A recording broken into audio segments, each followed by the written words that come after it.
Plan, you can keep your plan, period. Here with reaction to this and much more, Kentucky Senator Rand Paul. Period is kind of like no qualifiers, no caveats. You know, period is period, right? Well, and he's exactly wrong. He says it's the insurance companies. No, it's the legislation. The legislation says very specifically, if you had your insurance before Obamacare, and if it's never changed, you can keep it. But if you've had it and now it's changed at all, you have to take Obamacare. You get 4 choices, whereas you might have had hundreds of choices before. Under Obamacare, you only get 4 choices, and you're being dumped. In my state, nearly 10 times more people have lost their insurance than have gained any insurance, and that Kentucky's supposed to be the success case they're all touting, and 10 times more people have actually lost their insurance in Kentucky. Yeah, listen, the Daily Caller actually found quotes from all these red state Democrats, from Mary Landrieu to Mark Begich, Jeanne Shaheen, Mark Pryor, Kay Hagan, all of them saying the exact same thing. If you like your plan, you can keep your plan. You think that plays a part in the 2014s? Absolutely. And here's the great irony. You remember the government shutdown we went through about a month ago? The Democrats refused to open up government because we wanted to delay the individual mandate 1 year because we all said it wouldn't work. And they refused to do it, and they wouldn't open the government back up. Now, 6 or more of them have changed their mind and say, we probably should delay the individual mandate. And the president's already delayed it 6 weeks. My prediction is they're going to need to delay it more because I don't think they're going to be able to fix this in 6 months. You know, 2 reports came out this weekend, one from CBS News, the other from the Wall Street Journal. One White House insider warned 3 years ago that all of this would happen. Nobody seemed to care. They had all of the numbers 3 years ago about what would happen. And also, White House aides 3 years ago were debating whether or not the president's lying. They knew. I think that bothers me more than anything, is that the president and his team knew that all these Americans, millions of Americans, would lose their coverage. What does that mean to you? Well, you know, I think it comes down to this. I think government is inherently inefficient. The other side thinks government can do anything. They have this great faith that government can fix any problem. And the way I see it is the private marketplace is miraculous in distributing goods because they have to have a profit motive. Government doesn't have a profit motive, so government's not very good at most things. And so you don't want to give government new responsibilities.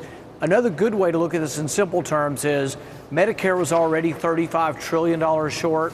Why would we want to add new mandates and new entitlement program when we can't even fund the one we have? You know, last week, the number that we had was 93 million Americans will lose the current insurance that they have.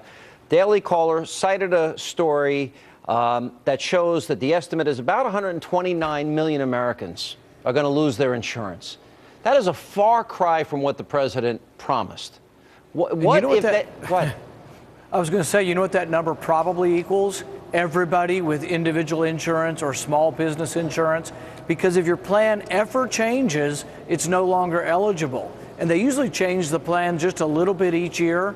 Any kind of change to a plan makes it ineligible, and you have to get Obamacare. So really, when he said you could keep your doctor, it's the opposite. No one's going to keep their doctor. No one with an individual plan will still have it within a few years. And then the question is, when we get the employer mandate, how many of those are going to have to change? If your employer insurance changes from year to year, doesn't meet those 4 plans that Obama thinks you should have, I think this is going to be a disaster. We're talking about 20% of the marketplace. What happens when the 80% that has the employer mandate, what happens when that kicks in and all of those people lose their insurance because it doesn't meet the 4 plans? Yeah. This thing is going to overwhelm the country. I noticed, Senator, maybe this is a sign that you are effective, but I noticed the left and their little echo chamber is trying to accuse you of plagiarism. One of their charges was in your book that you cited a Heritage Foundation study, which, by the way, you footnoted at the back of the book, but I guess you didn't put in quotes. Do you want to respond to any of that, or?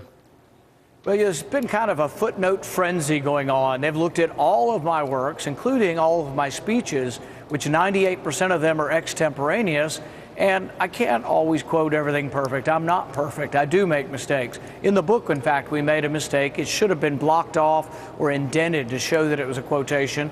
It was footnoted at the end. We didn't try to pass off anything as our own, and they're coming up with these absurdities. I'll give you a real quick example. I love this story about Lucky Penny. She's a fighter pilot, and on 9/11, she scrambled her F-16 to try to stop the final commercial airliner from hitting the White House. She didn't have any missiles on board, but she took a suicide mission that she would have had to ram her jet into the plane. And that's a great story, but I can't remember where I got it. So am I guilty of not attributing it because I can't remember what AP story or what newspaper originally told her story? Can a speaker not tell stories without always remembering the exact citation? I think it's a standard that no one else is being held to, and I think it's politically motivated. Well, it's obviously politically motivated. By the way, I think a footnote is attribution, but you're right, it should have probably been put in quotes, but a footnote means you intended to give proper credit in my mind. So, you know Joe Biden, I'll tell you that. Yeah, we've tried at every possible point to attribute things, and nothing was ever intentionally used. We give credit to Heritage, I think, 15 times in the book, to Cato 12 times. And do we always do it perfectly? Maybe not, but we tried. All right, Senator, thanks for being with us. Appreciate it.